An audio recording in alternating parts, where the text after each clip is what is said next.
Okay, I'm in the parking lot of our apartment right now. It's nighttime.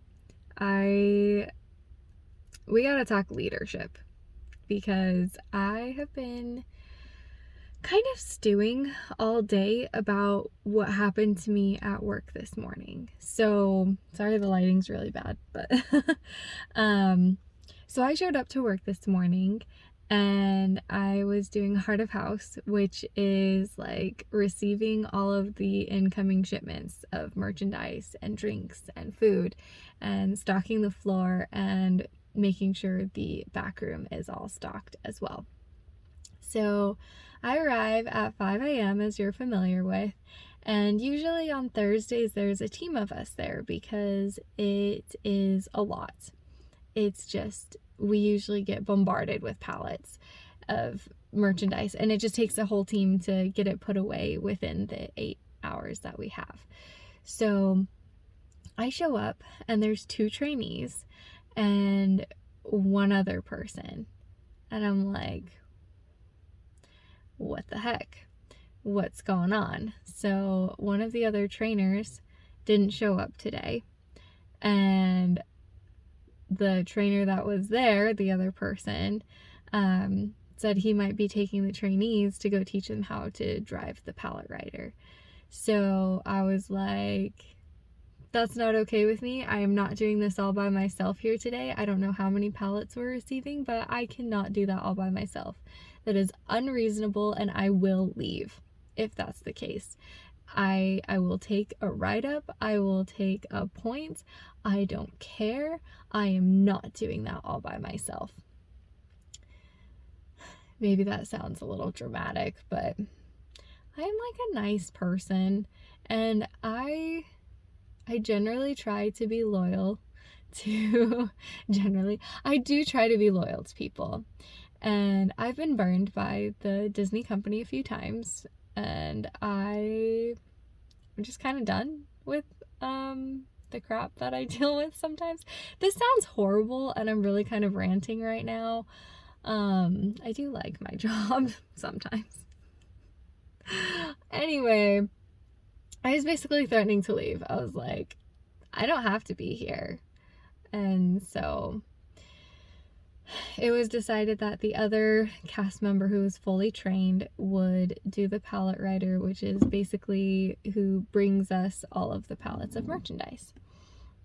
And that I would be working with the two trainees to unload all of those pallets and stock the room.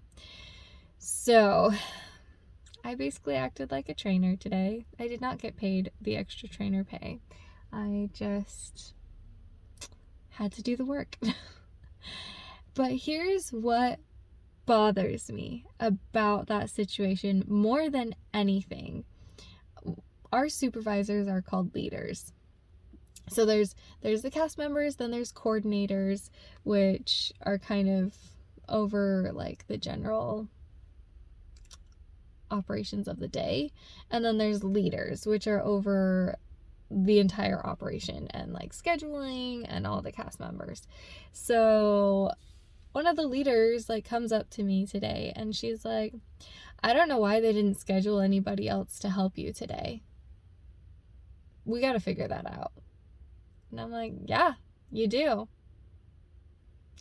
And that was it. Okay? There's a lot of leadership information out there, how to be a good manager, how to be a good leader, and it's all from the perspective of people who are good managers and good leaders. Well, here's the perspective of the employee. That sucked. Okay? It was a horrible interaction. There was no apology, no sympathy, no gratitude for me working extra hard today, no appreciation.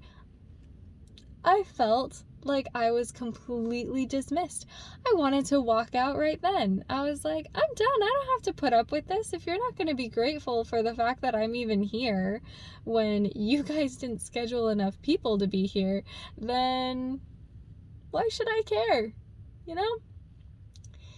Here's how I feel like it should have gone down. The leader should have approached me, maybe asked to pull me aside for a moment, just said, I see that there was an issue with scheduling. I don't know why they didn't schedule somebody else to work with you today. I'm going to look into it and we're going to get this situation fixed. I am so sorry that happened. Is there anything I can help you with today in order to make your day easier? And really thank you so much for taking on these 2 trainees when it's not your responsibility to train them or to help them through the day. But we see what you're doing and we appreciate your extra help and your efforts in being here. Thank you. That would have taken 10 seconds and completely changed the course of my entire day. So instead, I decided to take it upon myself to be the good leader. One of the trainees was working exceptionally hard. And so I found a moment where it was just myself and him working on a pallet. And I took a second to stop, say, hey, Cade, thank you so much for working really hard today. I see it and it does not go unnoticed. I really appreciate your hard work given the situation with scheduling. And just kind of said that a few times throughout the day, just like, thank you so much for working hard. It's not an easy thing to do. This is a hard shift. We've got a lot of pallets today. You don't really know what you're doing, but thank you for trying and doing your best. So that's my little tidbit on leadership today. Sorry for the rant, but I've talked a lot about just being nice to people recently. You never know what people are going through or what they have in their personal lives or how they're feeling or their chemical balance in their brain. You just never know. And a simple thank you, you're seen, we appreciate you, can go a really long way. Don't ignore people. Say hello. Talk to them. Everyone's a human. How would you like to be treated?